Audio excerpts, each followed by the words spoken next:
बंदो गुरुपद कंज कृपा सिंधु नर रूप हरि महामोह तुम पुंज जास बचने रवि करनी करो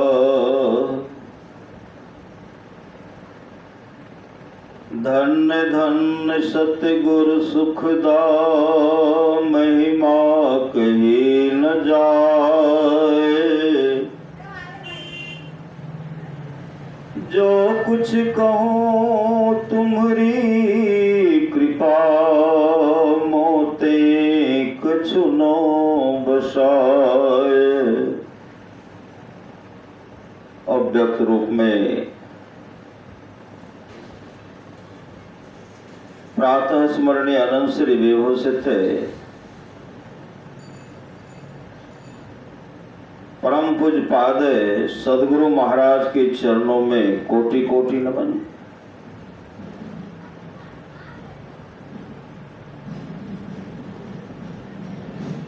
आप लोग जानते होंगे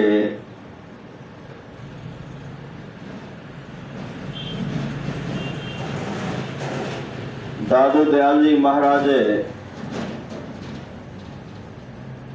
रज्जब जी से कहते, रज्जब जी से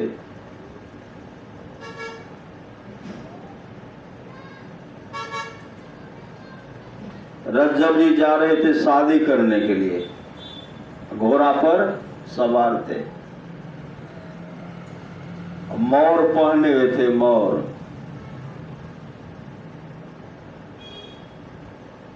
रज्जब जी के मन में हुआ कि गुरु का दर्शन करके जाना चाहिए,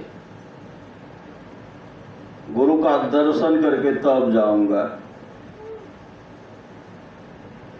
आश्रम पहुंचते हैं, घोड़ा पर बैठे हुए हैं, दादू दयाल जी महाराज ध्यान कर रहे थे। दादू दयाल जी महाराज जब आंख खोलते हैं तो देखते हैं सामने में रज्जब घोड़ा पर बैठे हुए और मोर मुकुट मोर पहने हुए हैं। कहते हैं रज्जब तू गज्जब किया, सिर पर बांधा मोर, आया था तू हरि भजन को, जाते हो किशोर, चला नरक की ठोर। समय की एक ठोकर ही बदल देती है जीवन को। रज्जब जी के जीवन में ऐसा ठोकर लगा हुआ, घोड़ा से कूद पड़े, सदगुरु के चरण में लिपट गए। सदगुरु के चरण लिपट गए, अब उनका चरण छोड़ते ही नहीं है। बारात सब वहां बारात भी पहुंचे हैं, बारात सब ही हैं, और जहां शादी होती बगले में वो आस पास में थे।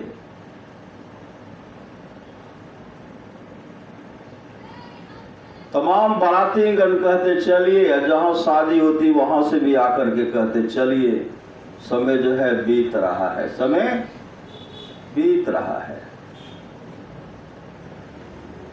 चला जाए, बहुत विलम्ब हो गया।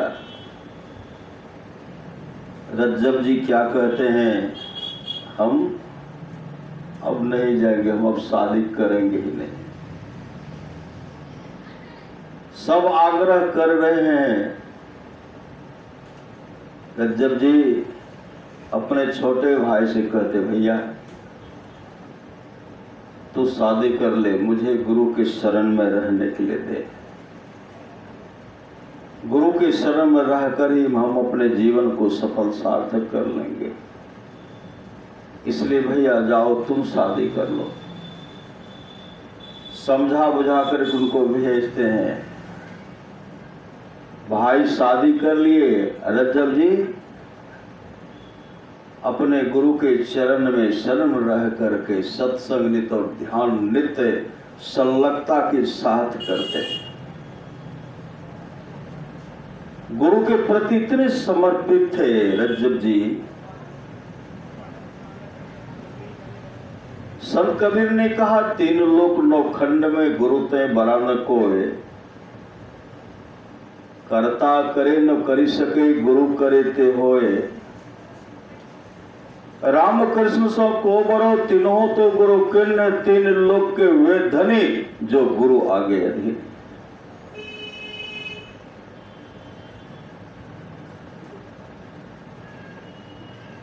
गुरु के आश्रम में रह करके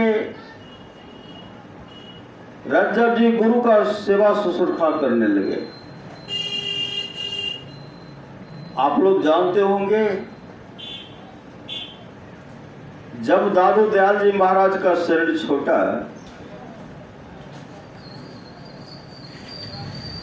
रज्जब जी अपने सदगुरु को देखते हैं। सदगुरु को, सदगुरु को देखते हुए कहते हैं, हे सदगुरु, आंख खोल करके मुझे देखिए। शरीर से जीवात्मा निकल गई थी, पल पट गिर गया था, ऐसे आंख निकाल करके देखिए, मुझे देखिए। बार बार रोग रहे हैं, मुझे देखिए। आंख ऐसे खोलते थे, फिर पल बैठे जाता था।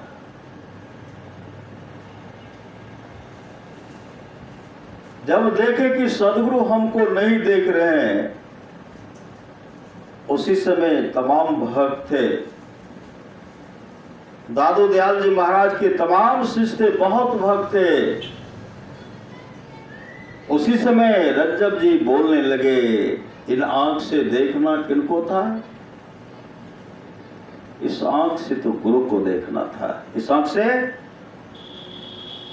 गुरु को देखना था, इस आंख से किसी और को नहीं।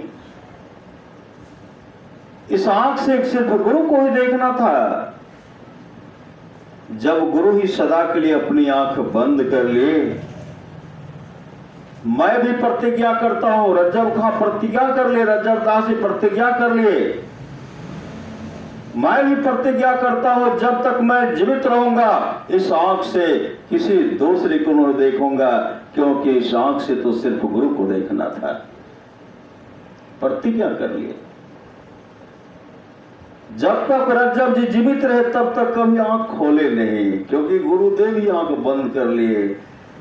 संसार के लोगों को देखो इन आंख से,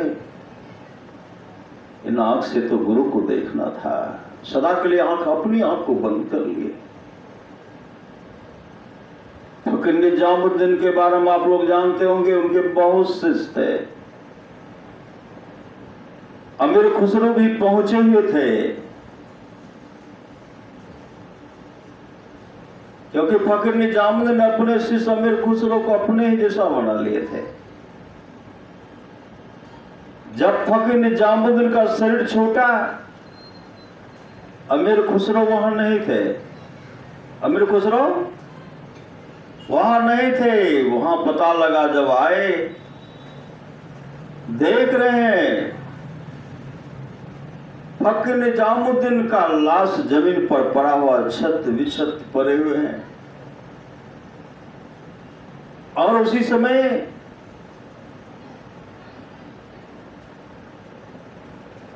अमीर खुसरो कहते हैं, हे सदगुरु, मुझे देखिए, मुझे देखिए। सदगुरु तो सदा के लिए आंख बंद कर लिए थे। अमीर खुसरो कहते कहते थक गए। जब सदगुरु नहीं देखते हैं,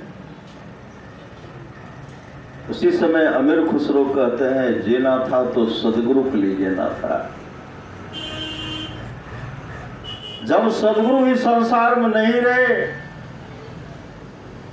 हम किनके लिए जीवित रहेंगे, किनके सहारे रहेंगे? उसी समय अमीर खुसरो क्या करते, अपने सिर को सदगुरु के चरण पर रखते हुए, नाम का सुमरन करते हुए प्राण को त्याग दिए। गुरु पद प्रीति नीति रत जेई, द्विज सेवक अधिकारी तेई। आप लोग जानते होंगे, रामदास जब वो आत्मस्वरूप का, अपने आत्मस्वरूप का दर्शन कर लिए, तो उनका नाम हो गया समर्थ रामदास जी महाराज। समर्थ रामदास जी महाराज बचपन से ही वैराग्य जीवन व्यतीत करना चाहते थे। वैराग्य जीवन, बोलचाल की भाषा में बचपन अवस्था में ही रामदास, समर्थ रामदास जी ने कहा था, मां मैं शादी नहीं करूंगा, मैं शादी नहीं करूंगा। मां कह लगी, राम तू क्या बोला? कहा, मां मैं यही बोला कि मैं शादी नहीं करूंगा, ब्रह्मचारी, ब्रह्मचर्य पालन, ब्रह्मचारी बनकर रहूंगा, भगवान का भजन करूंगा, ध्यान भजन करूंगा, अपने जीवन को सफल सार्थक कर लूंगा। उसी समय मां उनको क्या कहता है, मेरा आदेश है मंडप पर जाने तक तू शादी से इनकार नहीं कर सकता है। मातृभक्त थे, मंडप पर जाने तक तुम शादी से इनकार नहीं कर सकते हो। अब तो बंधन में मां का आदेश है। मां, अब मां चाह रही कि कितना जल्दी इनका शादी कर दो। लगाए, शादी लगाए, चले गए। आगे आगे दुल्हा का जा रहे हैं, पीछे से बाराती गण जा रहे हैं। जहां शादी होती वहां पहुंच गए। देखिए मां का आदेश, आज्ञा का पालन किस तरह करते हैं। सबसे घुल मिल करके बात कर रहे हैं। मंडप पर जैसे पहुंचे और उसी समय पंडित जी उनको मंत्र पढ़ाने लगे। मंत्र पढ़ा रहे,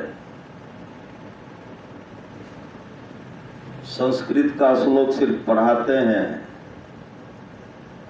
अर्थ उनमें था कि ऐ युवक तुम्हारे सिर पर बहुत बड़ा भार लादा जा रहा है, बहुत बड़ा भार लादा जा रहा है। इस तरह का जो उच्चारण करते हैं, मां का आज्ञा का पालन भी है। मां का आदेश था कि मंडप पर जाने तक तो इनकार नहीं कर सकते हो। उसी समय पंडित जी से कहते कि मैं आ रहा हूं। मंडप पर तो चले गए, तो पंडित जी कहते अब थोड़ा ही विलंब। कहा नहीं मैं आ रहा हूँ। बहाना किए, जैसे 5 मिनट 10 मिनट का विद्यार्थी सब ना स्कूल बहाना करते हैं, अब बैठे रहते हैं। श्री सदगुरु उसी तरह के कि मैं 10 मिनट से आ रहा। कौन रोकेंगे? लोटा में पानी लिए और लोटा में पानी लेकर के जो साला के रिश्ते में लगते वो पानी लेकर के गए खेत की तरफ। वह कहते तुम यहीं बैठो, उनको बैठायो, आगे बढ़े। बढ़ने के बाद देखते ओझल हो गया, लोटा का पानी वहीं रह गया। भागा तो श्री सदगुरु, भागा तो भागे रह गया। अब बैठे हुए कब आएंगे? जब नहीं आए तो यहाँ से गए। कहा वो कहाँ रहे? कहा किधर गया? कहा उधर गए, आगे बढ़े। तमाम लोग आए तो देखते लोटा में पानी रखा हुआ, आगे। किसी ने कहा भाग गया। बारात वापस गए। जब बारात वापस जाते हैं तो देखते हैं पतोह तो है नहीं, बहू कहाँ? बेटा मेरा कहाँ? तो तमाम कहते राते में मंडप पर से भागे तो भागे रह गए। इकलौता पुत्र था राम, बचपन का नाम था उनका राम, इकलौता पुत्र था।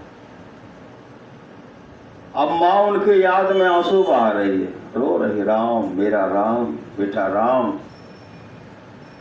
बेटा राम राम करते करते मतलब दोनों आंख को, अपने दोनों आंख को खो बैठी। खो गई दोनों आंख, बह गई दोनों आंख, आंसू से बह गई।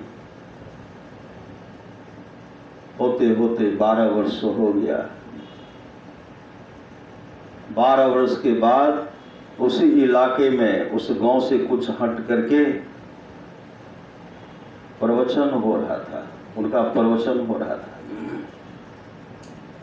बहुत आदमी जुटे थे लेकिन उनको कोई पहचान नहीं पाए। बड़ा बड़ा दाढ़ी हो गया था, बड़ा बड़ा दाढ़ी हो गया था, उनको कोई पहचान ही नहीं पाए।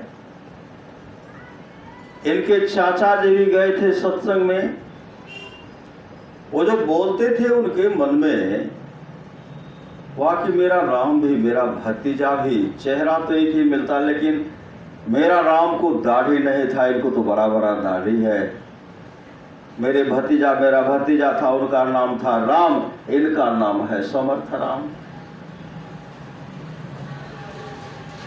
लेकिन चेहरा वही लगता, आवाज भी वही है, लेकिन दाढ़ी के चलते जो है ना दिग्भ्रमित हो जाते। सत्संग समाप्त हुआ, धीरे धीरे उनके चाचा वहां पहुंचते हैं और कहते बाबा आप कहाँ रहते हैं? तो अपना परिचय दिए, आपका नाम? कहा मेरा नाम है समर्थ राम। बाबा एक बात कहूं? कहा कहिए। आप ही के जैसा मेरा भतीजा था राम, जो मंडप पर से भाग गया और उनके याद में उसकी माँ रोती रोती दोनों अपने आंख को खो गई, दोनों आंख बह गई। हमेशा वह मुख से निकलता है राम मेरा राम मेरा राम। बाबा आप तो हमेशा घूमते घामते, अगर ऐसा राम मिले तो उसे राम को कह दीजिएगा आपकी माँ की दोनों आंख बह गई है, बहने पर भी वह राम राम पुकार पुकार रही है। ऐसा राम मिले तो उसको जरूर कहिएगा कम से कम अपने माँ का दर्शन कर ले, क्योंकि माँ अब बचेगी नहीं। इतने भाव विह्वलता से श्रद्धा से कहे समर्थ रामदास जी कहते हैं उस माँ का दर्शन करने के लिए मैं आ रहा हूँ, उस माँ का दर्शन करने के लिए मैं आ रहा हूँ। जैसे वो उनके चाचा वहां गए, परिचय नहीं हुआ कि मेरे चाचा भतीजा, वो जान गए कि मेरे चाचा जी। उनके चाचा जी जब घर पर आए, समर्थ रामदास जी की माँ से कहते हैं मैं सत्संग गया था, लगता था अपना ही राम है लेकिन वह समर्थ राम, अपने राम को दाढ़ी नहीं था, उस राम को बड़ा बड़ा दाढ़ी है। मैंने आपके बारे में कहा तो समर्थ रामदास जी महाराज ने कहा मैं उस माँ से मिलने के लिए आता और आऊंगा। तो वो आएंगे। जैसे समर्थ रामदास जी वहां आते हैं और टेर लगाते हुए कहते हैं समर्थ रघुवीर की माँ, समर्थ रघुवीर की माँ जैसे कहते हैं, माँ भीतर से बोली मेरा मेरा राम, आवाज पहचान गई, मेरा राम कहाँ हो बेटा राम? कहा माँ मैं आ गया। नाम सुनते माँ घर में उठ करके जैसे खड़ी हो गए, आगे बढ़ती है। एक मोटा घर में खम्मा नहीं देते हैं, ठोकर लगी, राम माँ नीचे गिर गए। तब तक राम समर्थ रामदास जी कूद पड़े, घर में गए, अपने माँ को उठाते हैं, गोद में बैठा करके। माँ जो धारा प्रवाह से बहा रहे थे, राम भी रो रहे हैं, माँ भी रो रही है। न राम के मुख से आवाज निकलता है, न उनके माँ के माँ आंसू बहा रहे, माँ तो कही राम राम राम। समर्थ रामदास जी क्या करते, अपने माँ के आंख को बाल को ऐसे सहलाते हुए, माँ को क्या हो गया तुमको? कहा मेरी आंख खो गई है, मेरा राम जो गया अभी तक नहीं आया, मेरा राम कहाँ है? समर्थ रामदास जी कहते मैं ही तेरा राम हूँ, मैं ही तेरा राम हूँ।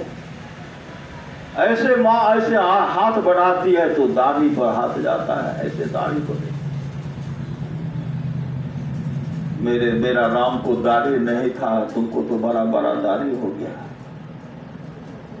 जब से तू मंडप पर से भाग गया, जब पता चला, तब से मैं हमेशा रोती रहती हूँ। मेरी दोनों आंख बह गई है, देखने की शक्ति नहीं है। अगर देखने की शक्ति होती तो मैं अपने राम को इस आंख से देखती, लेकिन करूं तो क्या करूं, मेरी आंख बह गई। अब इस जन्म में अपने राम को इस आंख से नहीं देख सकती। समर्थ रामदास जी महाराज कहते, मां तेरा पुत्र तो राम था, अब तेरा पुत्र समर्थ रामदास हो गया। तो इस आंख से अपने राम को देखेगी, जैसे हाथ सहलाते हैं, दृष्टि खुल गए। दृष्टि, संसार को देखने के लिए दृष्टि खुल गई। समर्थ रामदास जी ने अपने मां के दिव्य दृष्टि को भी खोल दिया। जननी जने पे साकठ ना जने, जीस ना बने सो पुत्र से भला मदार, पुत्र से भला मदार, फिर जही कोख में, पुत्रवती वही नारी चाही के दोख में। और मां अपने राम को देख करके करे, तू क्यों भाग गया था? मेरा आदेश था कि तू मंडप पर जाने तक शादी से इनकार नहीं कर सकता, तो भागा क्यों? अब मां, आपकी आज्ञा का तो पालन नहीं किए, हमें तो बचपन में ही भाग जाना था, लेकिन मैं आपकी आज्ञा का पालन करने हेतु मैंने उतने वर्ष तक इंतजार किया। भागना तो मुझे था ही, आपकी आज्ञा का मैंने पालन किया। आपके आशीर्वाद से मैंने अपने आत्मस्वरूप का दर्शन कर लिया। जो आत्मस्वरूप, अपने आत्मस्वरूप का दर्शन कर लेते हैं, संसार में जानने के लिए उनको कुछ भी बाकी नहीं रहता।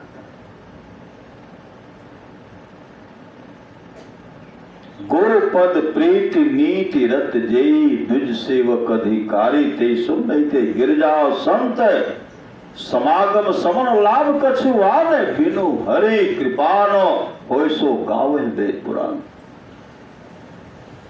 आप लोग जानते होंगे समर्थ रामदास जी महाराज कुछ लिख रहे थे, कुछ लिख रहे थे। उसी समय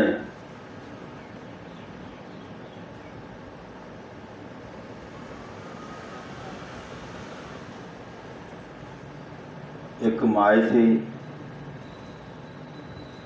जिनका पति संसार से चल बसा था। वह पति के साथ सती होने के लिए जा रहे थे। एकाएक उनका नजर पड़ गया उस माई का, उस बहन का नजर पड़ गया समर्थ रामदास जी महाराज पर। जैसे वह जाकर के प्रणाम करती है, समर्थ रामदास जी महाराज लिख रहे थे, उनके मुख से निकलता है अष्ट पुत्र भव। उसी समय वह माई बोलने लगी, बाबा आप हमको आशीर्वाद दिए, मैं तो पति के साथ सती होने के लिए जा रही हूं, कहाँ है तेरा पति? वहां ले गए, मंत्र का उच्चारण करते हैं, पति उठ करके बैठ गए, संतों के चरण लिपट गए। उसी समय वह बहन ने कहा, बाबा मेरे पति देव की आयु तो समाप्त हो गए थे, और आप जो इनको जिंदा किए, आपने उनको मृदे आयु दिए, ये तो समाप्त हो गए थे, और आप इनको अपने शरण में रखिए। आज से आप इनको अपने शरण में रखिए, क्योंकि जब तक ये जीवित रहेंगे आपका सेवा करेंगे।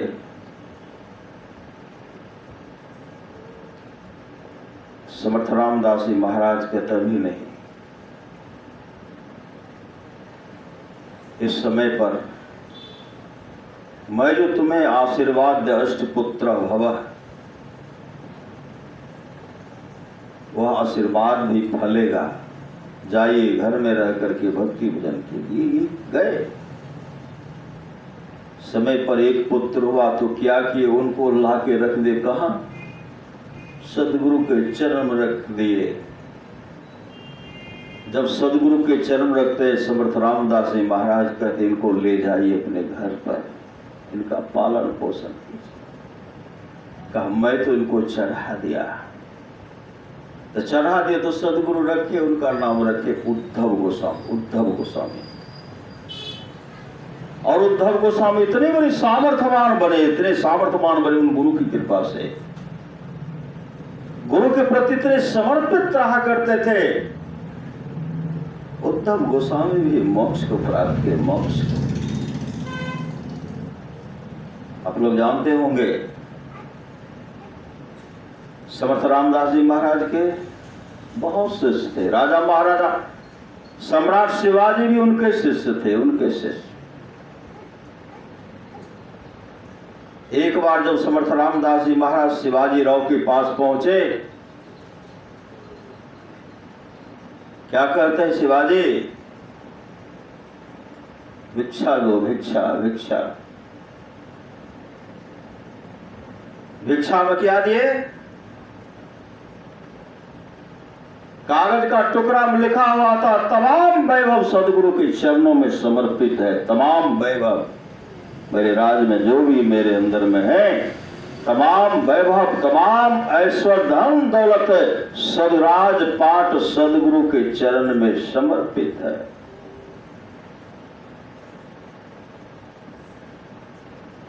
समर्थ रामदास जी महाराज कहते क्या है, कागज का टुकड़ा से काम चलने वाला नहीं है, कागज का टुकड़ा से काम चलने वाला नहीं है। कहा गुरुदेव इसमें पढ़िए। जब पढ़ते हैं देखते हैं तमाम धन दौलत सदगुराज पाठ सदगुरु के चरण में। जब तमाम वैभव दे दे तो कुछ बचा उनके पास। कहा चलो मेरे साथ, चलो भिक्षा पात्र उठाओ, भिक्षा पात्र उठाओ। शिवाजी राव भिक्षा पात्र को उठाते हैं, सदगुरु के शरण में लग गए। उसी समय समर्थ रामदास जी महाराज कहते देखो शिवा, मैं तेरा काम करता हूं, तू देश का सेवा कर। मैं तेरा काम करता हूं, तू देश का सेवा कर। यह कह करके समर्थ रामदास जी महाराज जब आगे बढ़े, इनको कहीं सत्संग करने की लंबा समय तो वहां जाना था। एक काम करो वो काम करो करवा रहे थे। शिवाजी महाराज क्या करते थे, अकाल पड़ गया था, क्या करते थे, मजदूर सबसे कठिन से कठिन बहुत बड़ा काम करवाते थे, उसके बदले में देते थे। एकाएक मन में हो गया अगर मैं नहीं रहता, मैं नहीं रहता तो इन लोगों के परिवार का भरण पोषण नहीं होता। मैं था क्योंकि अकाल पड़ गया, मैं हूं इसलिए इन लोगों के परिवार का, मेरे राजपाट में प्रजा का भरण पोषण हो रहा है।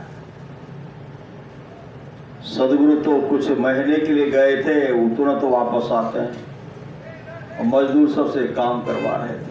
अब मन में था कि मैं ही सब कुछ कर रहा हूं। जैसे समर्थ रामदास जी महाराज वापस आते हैं, शिवाजी महाराज दौड़ पड़े, कहते हैं आप तो कहे थे हम कुछ दिन के लिए बाहर जाएंगे, तुरंत आ गए। शिवाजी महाराज कह रहे गुरुदेव पुनः आप आ गए। समर्थ रामदास जी महाराज कहते शिवा, यह टीला जो इसको तोड़ो, टीला था तोड़ो उसको। जैसे तुरवाते हैं, ऊपर में टीला था, पत्थर का बहुत बड़ा टीला था। श्री सदगुरु जैसे उनको तुरवाते हैं तो टूटने के बाद क्या देखते, वहां से गिरता है। गिरने के बाद क्या है,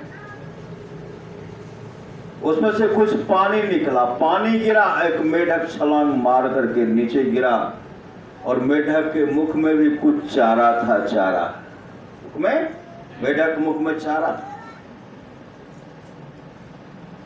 ऊपर देखते हैं पानी है, मेढक के मुख में चारा है। समर्थ रामदास जी महाराज कहते शिवा ऊपर में क्या? कहा पानी का खोडर, पानी का खोडर, मेढक के रहने का जगह बना हुआ, उसमें पानी है। कहा मेढक के मुख में कहा चारा है। कहा तू तो बहुत बड़ा भाग से बहुत महान आदमी है, प्रजा का भरण पोषण तो करता ही है। इस पत्थर के अंदर में जो तुमने तालाब का व्यवस्था किया है, मेढक के लिए तालाब का व्यवस्था किया है, और उनके मुख में भी तूने चारा का व्यवस्था कर दिया है। वाह शिवा वाह। उनके अंदर में जो था फिर मैं ही भरण पोषण करता हूँ, सदगुरु के चरण में लिपट गया। कहते शिवा जर्रे जर्रे में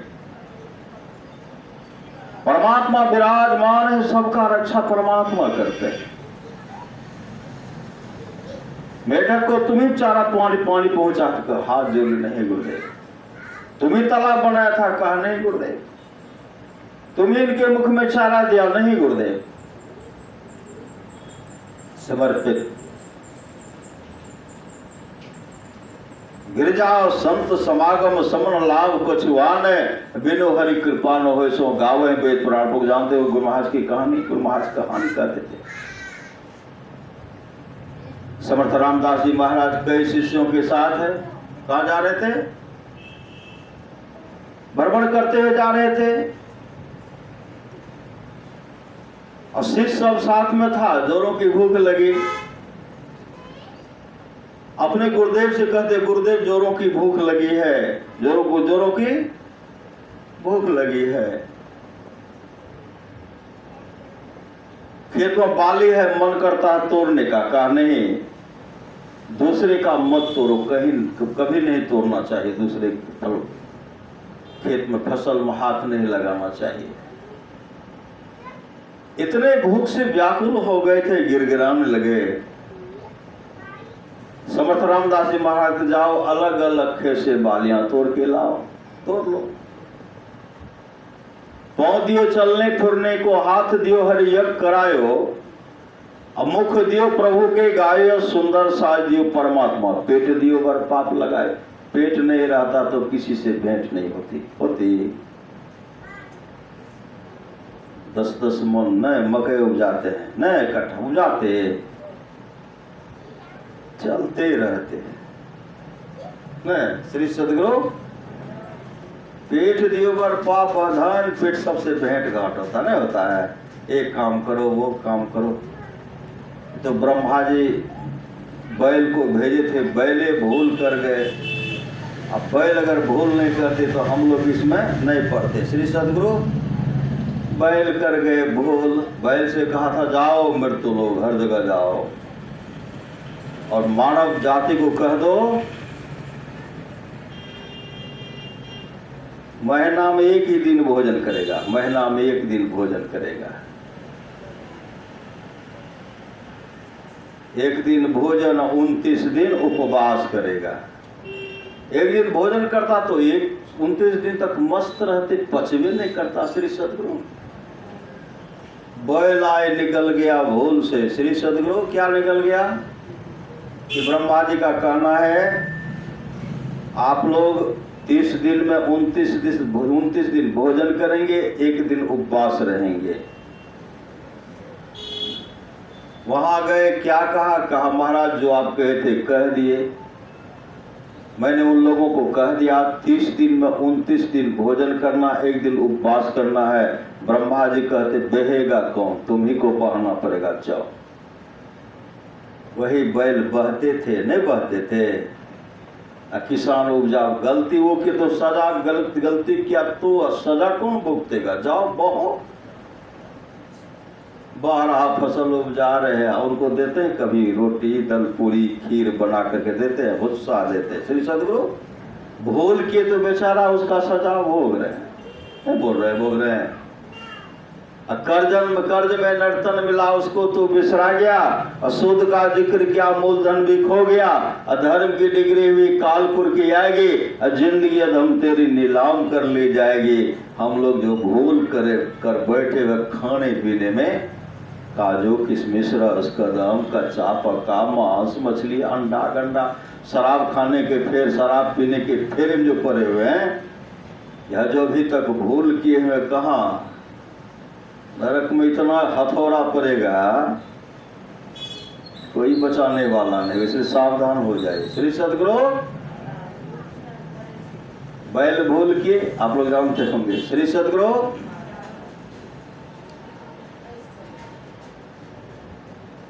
रावण कुंभकर्ण विभीषण तीनों भाई थे और तीनों ब्रह्मा जी का तपस्या करने लगे।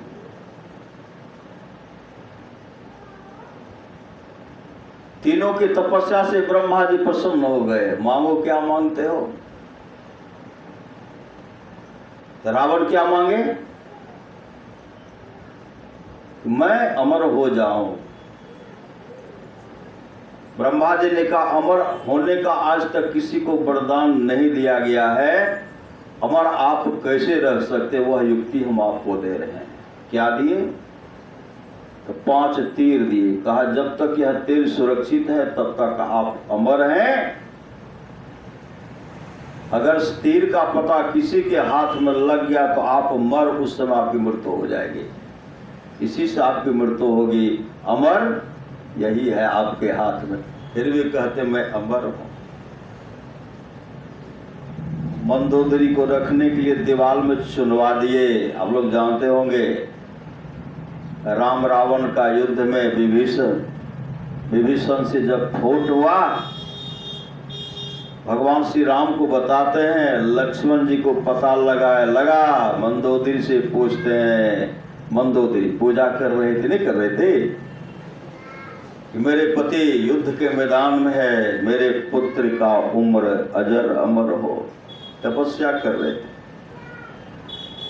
अब जो है तीर का पता रावण को भी नहीं था, तीर कहाँ रखा गया। तीर का पता किनको? मंदोदरी को है। विभीषण कहते भगवान वह जो ब्रह्मा जी जिनको तीर दिए हैं, तो तीर जो है भाई रावण को भी पता नहीं है, लेकिन मंदोदरी मेरी भाभी उनको पता, वही रख गया। तब तो भगवान राम और चिंता करने लगे। तो बड़ा समस्या है, तो हमेशा रूप बना करके आता है। रावण कौन रूप बनाए थे? भगवान राम का रूप धारण करके वहां एक राम है तो यहाँ असंख्य राम है ना। हनुमान का रूप धारण कर लेते, तरह तरह का रूप धारण कर लेते भगवान श्री राम को, तब तो समस्या है। वह तीर आएगा, तीर भी इशारा किए विभीषण की नाभि में मारना पड़ेगा। भगवान श्री राम उदास थे। उसी समय हनुमान जी आते हैं, कहते भगवान आप उदास क्यों हैं? किसी का उदास का तो कारण है, उदास है, अब तो उदास किसी और कुछ मिलने वाला नहीं है। कहा हुआ क्या? का ब्रह्मा जी के द्वारा जो उनको 5 तीर दिया गया है, रावण को अमर का वरदान मिला है। जब तक तीर सुरक्षित है तब तक आप सुरक्षित हैं। लेकिन तीर जो है, तीर इनको मिला है, अभी कहाँ दिए हैं? मंदोदरी को दिए हैं। तो हनुमान जी कहते प्रभु मैं आ रहा हूं। मंदोदरी पूजा पाठ कर रही थी। उसी समय ब्राह्मण के वेश में हनुमान जी प्रवेश करते हैं। सावधान, क्या कहते हैं? सावधान। रावण का गुप्तचर जो है, राम का गुप्तचर है, नगर में प्रवेश कर गया है। राम का गुप्तचर जो है नगर में प्रवेश कर गया है, और ब्रह्मा जी के द्वारा जो वह तीर दिया गया है उसी को खोज रहे हैं। सावधान, वह कहीं घुस नहीं पावे, वह गुप्तचर घुस नहीं जाए। और बराबर वह मंदोदरी के पास सावधान है। इतने हनुमान जी थे, चीखते थे कंपायमान हो रही थी। मंदोदरी कांप जाती थी। मंदोदरी के मन में हुआ कि ये तो अपना ही आदमी है, अपना आदमी नहीं आ रहा था तो यहाँ करके थोड़ी कहता सावधान। कई बार जो इस तरह के मंदोदरी कहने लगे, इधर सुनिए, आपको मैं बता देती हूँ, आपकी उनके लिए चिंता मत कीजिए, तीर को मैं सुरक्षित होकर के रखी हूँ। वह यह भी नहीं कहते कहाँ रखे हैं, कहाँ रखे हैं तो ठीक से रखिए, किसी को बताइएगा नहीं, किसी को नहीं बताइएगा। कहते किसी को नहीं बताऊंगे, आपको बता देती हूँ, क्योंकि आप मेरे शुभ चिंतक हैं, हितैषी हैं। इसी दीवार में मैंने उनको चुनवा दिया है। कहने भर का देर था, यही तो पता लगाना था। ब्राह्मण का वेश बदल करके हनुमान जी अपने रूप में आए और जय श्री राम जैसे गला मारते हैं। दीवार में जो चुनवाए थे खंडित हो गया, पांचों तीर लिए जय श्री राम करके चले कहाँ? चले गए रामादल में जहाँ युद्ध होता था। विभीषण इशारा किए, प्रभु नाभि में मारिए। नाभि मारे, रावण धाराशायी हो गए। श्री सदगुरु अजर अमर होने का वरदान मिला था, लेकिन अमर होने वाला काम करते तब तो। अमर वाला काम नहीं किए, माँ सीता को हरण कर ली, माँ सीता को चुरा ली, नहीं चुरा लिए। उसके चलते रहा नकुल में रोवन हारा, कोई बचे? विभीषण जी भी तपस्या किए, इन पर ब्रह्मा जी खुश हो गए। ब्रह्मा जी खुश होते हुए कहते हैं, आप मांगे क्या मांगते हैं? विभीषण क्या मांगे? विभीषण ने कहा, मुझे भक्ति दीजिए, भक्ति।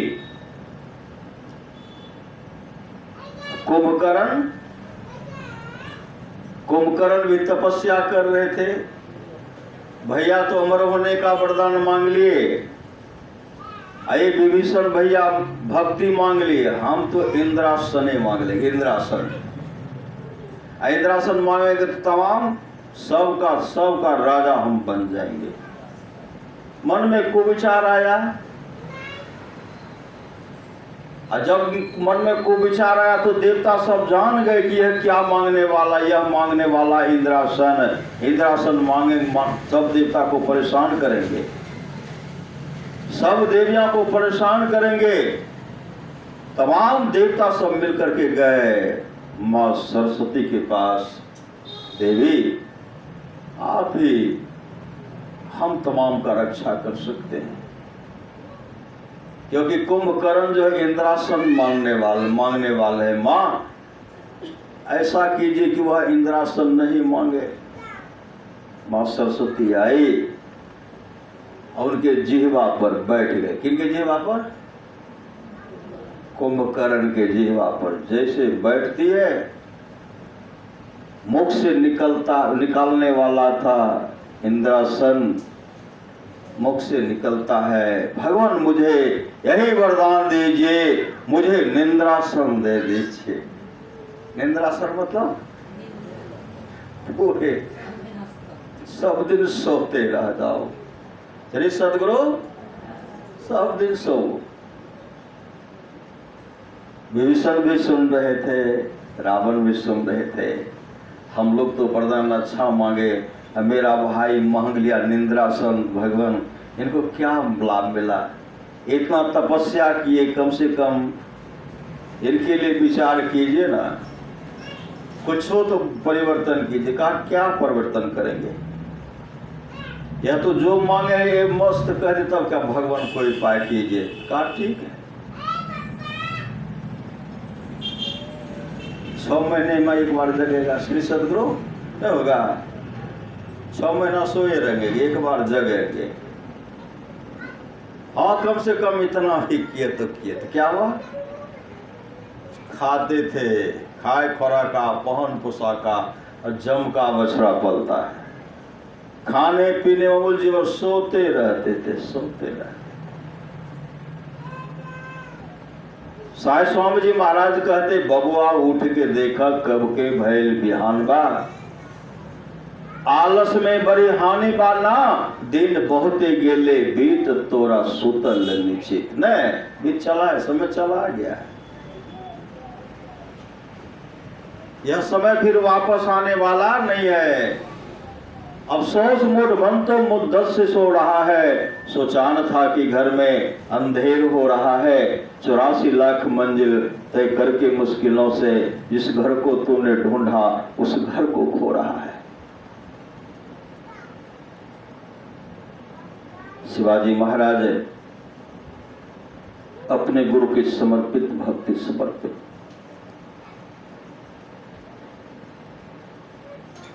समर्थ रामदास जी महाराज के बहुत शिष्य थे,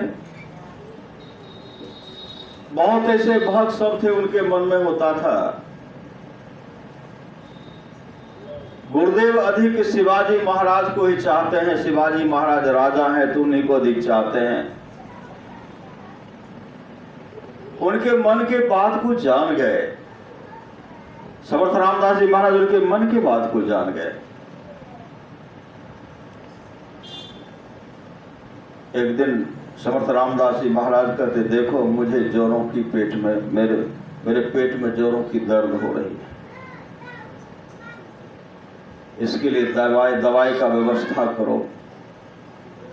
सब कहते इस वैद्य को बुलाऊं, ये बुलाऊं, वो बुलाऊं, कहा उसे नहीं होगा, मुझे सिंघनी का दूध चाहिए, सिंघनी का दूध। सिंघनी का दूध कौन लाएंगे? सब शिष्य पीछे हट गए, कहा तुम लोग लाख, कहा हमसे नहीं, सिंघनी तो खाइए जाएगी। शिवाजी महाराज को बुलाया गया। शिवाजी महाराज से कहते हैं, शिवाजी शिवाराम, अरे मेरे पेट में दर्द हो रहा है। कहा गुरुदेव वैद्य को बुलाता हूं, कहा वैद्य से काम नहीं चलेगा, मुझे सिंघनी का दूध चाहिए। कहा उससे आपके पेट के दर्द की इलाज हो जाए? कहा मैं लाऊंगा, जहां से होगा लाऊंगा। क्या कि पात्र को ले, सोना का पात्र ले, सिंघनी का दूध सोने के पात्र में ठहरता है और में छेद हो जाता है, इतना ताकतवर दूध होता है। और में जैसे दीजिएगा पिघल करके छिद्र हो जाएगा। सोना का पात्र लिए अपने सदगुरु को प्रणाम करके घनघोर जंगल चले गए। तो वहां गए, देखते हैं सिंह सावक सिंह का बच्चा आपस में खेल रहा था। शिवाजी महाराज के मन में हुआ कि यहाँ जब बच्चा है तो उनकी माँ भी आएगी। वहां जाकर के बच्चा के साथ खेल रहा है। जैसे उधर से उनकी माँ आई, छलांग लगाया, और छलांग लगाने के बाद इसी को पकड़ लिए, ऐसे दांत से दाबने ही वाले थे। उसी समय शिवाजी महाराज कहते, मां, और मैं तो आपका आहार हूं, मैं आपका आहार हूं, लेकिन मां मुझे थोड़ी मोहलत दो, थोड़ी कुछ समय के लिए, क्योंकि मेरे गुरुदेव के पेट में दर्द हो रहा। मां अपना थोड़ा दूध दे दो, मैं अपने गुरुदेव को पहुंचा करके, मेरे गुरुदेव जब रोग से मुक्त हो जाएंगे तो मैं पुनः यहाँ आऊंगा, तो मुझे खा जाना। सिंघनी पट्ट छोड़ दिए। सिंघनी दुम हिलाने लगे, पूछ हिलाने लगे, और शिवाजी महाराज दूध दूहते हुए और उसे कहते, मां मैं आ रहा हूं। जैसे वहां गए, अपने गुरुदेव के हाथ में जैसे वह देते हैं, कहते क्या? कहा सिंघनी का दूध, इसको पान कर लीजिए, आपका पेट का दर्द दूर हो जाएगा। उसी समय समर्थ रामदास जी महाराज कहते, शिवा, तुम्हारे जैसा शिष्य जिन भागिन को मिल जाए, उनके गुरुदेव को पेट में दर्द होगा, कोई कष्ट होगा। जिस समय तुमने सिंघनी का दूध दूर रहा था, उसी समय मेरा पेट का दर्द समाप्त हो गया। उसी समय अपने गुरुदेव को कहते, गुरुदेव मैं जा रहा हूँ, मैंने सिंह को वचन दिया कि मैं वापस आ रहा हूँ, मैं जा रहा हूँ। अपने गुरुदेव को प्रणाम करने के लिए करके गए। वहां जब गए, जैसे उनके सिंहनी के सामने जाते हैं, कहते माँ मैं आ गया, तुम मेरा भोजन कर लो। सिंहनी दुम हिलाने लगी। सिंहनी पूंछ को हिला रही है। होते होते सिंहनी लापता हो गया। श्री सद्गुरु समर्पित शिष्य समर्पित। 3 लोक 9 खंड में गुरु ते बरान कोई, करता करी न कर सके गुरु करे ते होय। राम कृष्ण सो गोबरो, तीनों तो गुरु कन्ने, 3 लोक के वे धनी, जो गुरु आगे अधीन। आप लोग जानते होंगे, समर्थ रामदास जी महाराज जब भोजन करते थे, भोजन के बाद पान खाते थे। पान, उसमें जो चूना देते थे, कभी अधिक पड़ गया तो गाल कट जाता था, जीभ भी छाला पड़ जाता था, गाल भी करता था। दांत था नहीं, या भोजन के बाद पान खाते थे, वृद्ध हो गए थे। शिवाजी महाराज उनके लिए एक सेवक को नियुक्त कर दिए। गुरुदेव के भोजन के बाद गुरुदेव को पान चाहिए। उनके लिए पान कूटने वाला बट्टा बर्तन दिए और कूटने वाले को नियुक्त कर दिए। गुरुदेव को भोजन के बाद पान कूट करके देना है। तो कूट करके गुरुदेव को देते थे। तो गुरुदेव उनका सम्मान करते थे, बहुत आदर, मतलब उनको बहुत लाड प्यार करते थे। कुछ विरोधियों के मन में हो गया, ये जब से आए हैं गुरुदेव इन्हीं को चाहते हैं, इनका बहुत मान सम्मान हो रहा है। क्या किए? उनका पान कूटने वाला बर्तन चुरा लिए। विरोधी चुराए। श्री सद्गुरु पान कूटने वाला बर्तन को चुरा लिए। अब गुरुदेव को भोजन के बाद पान देना है, तो बर्तन तो चुरा लिए, समय पर पान तो देना है। वह सेवक क्या किए? पान ले अपने मुंह में लेकर के चबा करके सदगुरु को देते थे। सदगुरु खाते थे। कई दिन इस तरह चलता रहा। विरोधियों ने देखा, जिसने चुराया था और देखते का तो बर्तन हम चुरा ले, लेकिन ये पान कहाँ से देता है? तो देखते हैं चबा करके देता है। शिवाजी महाराज को खबर कर दिए, महाराज आप जो सेवक गुरुदेव के सेवक में नियुक्त किए हैं, वो अपने दांत से पान चबा करके गुरुदेव को देते हैं। शिवाजी महाराज कहते मैं भोजन उपरांत आ रहा हूं, मैं वहां आ रहा हूं, भोजन उपरांत आ रहा हूं, और उस आदमी को पकड़ करके रखना। भोजन कर रहे थे, उसी समय शिवाजी महाराज पहुंचते हैं। भोजन करने के बाद सेवक आए, उनके हाथ में उनके मुख में पान देते हैं।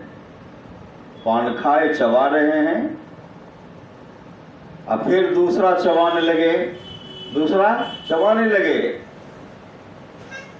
जब दूसरा चबा ही रहे थे, उसी समय शिवाजी महाराज कहते हैं जिस पात्र में पान कोटा गया वह पात्र यहां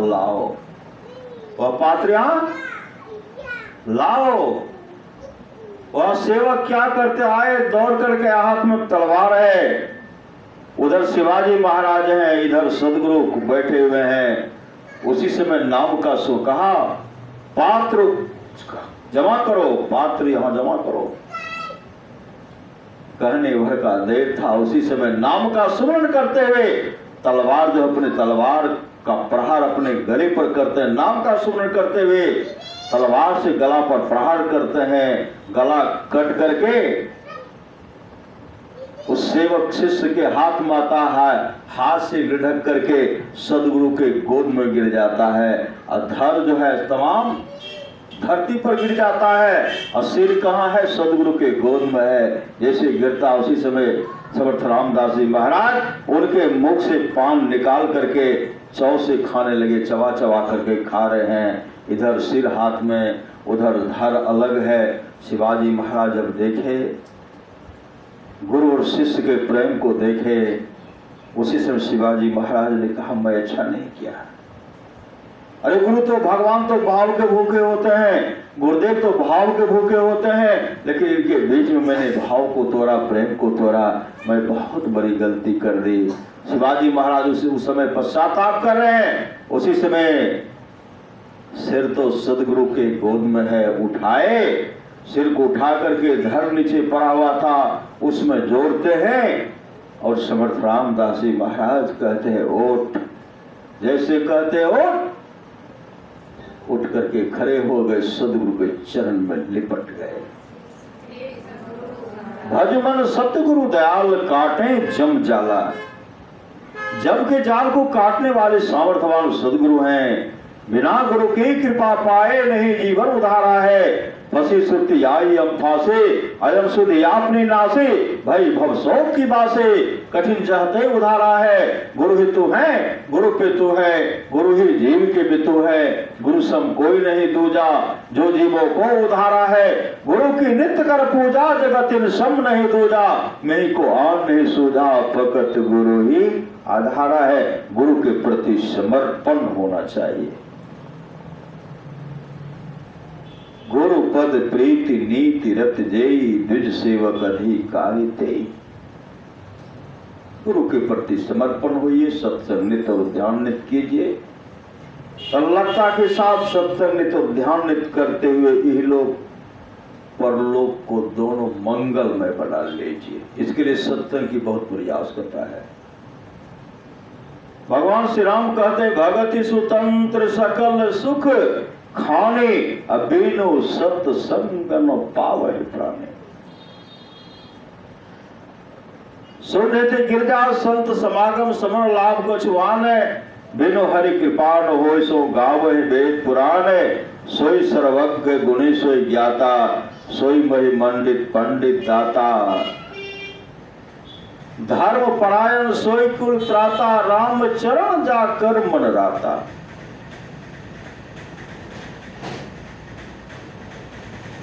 राम के चरण कमलों में समर्पित प्रेम होना चाहिए। सोकुल धन उमा सुनो, जगत पुज सुपुनित। श्री रघुवीर परायनो, जेहि नर उपज विनीत। राम ही सुमेरिये गाइये, राम ही संतत सुनिए, राम गुण ग्राम ही। परमारास महाराज कहते गुरु धन्य है, गुरु धन्य है, गुरु धन्य है दाता दयाल। दया करे ओ गुण हरे, दे टाल भव जंजाल। सब मिल कहो जपते रहो जी, बने रहो खुशहाल। हरदम रटो कबहू न हटो, तो ही छेड़ेगा नो काल। गुरु धन्य है, गुरु धन्य है, गुरु धन्य है दाता दयाल। कहते हरदम रटिए, कबू नहीं हटी, कबहू ना हटो, तो ही छेड़ेगा न काल। परमानंद महाराज कहते हैं बिना गुरु की कृपा पाए नहीं जीवन उधारा है। फंसी सुरती आई हम फांसी, अयन सुधी आपनी नासे। भाई भव शोक की बासी, कठिन जहते उधारा है। गुरु निज भेद बतलावे, सुरत को राह दर्शावे। जी भी ताप ही आवे, सुरत को आय तारा है। गुरु ही तू है, गुरु पितु है, गुरु ही जीव के मितु है। गुरु सम कोई नहीं दूजा, जो जीवों को उधारा है। गुरु की नित्य कर पूजा, जगत इन सम नहीं दूजा। मैं ही को आन नहीं सूझा, फकत गुरु ही आधारा है। शिवनारायण स्वामी कहते निहारो यारो गुरु मूर्ति की ओर। गुरु मूर्ति सुरति बिच निरखो, तब उड़ होते इंजोर। धर्मदास जी महाराज कहते साहेब चितबो हमरी ओर। साहेब चितबो हमरी ओर, हम चित में तुम चितबो नाही, तुमरो हृदय कठोर। औरन को तो और भरोसो, हमें भरोसो तो। परम सत बाबा देव साहब कहते सच्चा शिष्य वह है जो गुरु को परमात्मा के तुल्य जानकर आदर करते हैं। हम चित में तुम चितबो नाही, तुमरो हृदय कठोर। औरन को तो और भरोसो हमें भरोसो तोर, सुखमन सेज बिछाओ गगन में नित उठी करो निहोर। धर्मदास बिन में कर जोरी साहब कबीर बंदी छोड़े, साहेब चितबो हमरी ओर। और महाराज महाराज कहते गुरु मम सूरत को गगन पर चढ़ाना, दया करके सद्गुण की धारा कहाना, अपनी किरण का सहारा गहा कर परम तेजोमय रूप अपना दिखाना, गुरु मम सूरत को गगन पर चढ़ाना। साधन भजन हीन मौसम न कोई, मेरी दुर्बलता को प्रभु जी हटाना। पापों की संस्कार जन्मों के मेरे हैं जो दया कर क्षमा कर मिटाना, गुरु मम सूरत को गगन पर चढ़ाना। तुम्हरो बिरद गुरु हैं पति तन को तारण, अपनो बिरद राखी में ही निभाना, गुरु मम सूरत को गगन पर चढ़ाना। इसलिए समर्पित होकर के गुरु की पूजा कीजिए, युक्ति लेकर के ध्यान भजन कीजिए, इहलोक परलोक मंगलमय होगा। बोलिए प्रेम से श्री सद्गुरु महाराज की जय।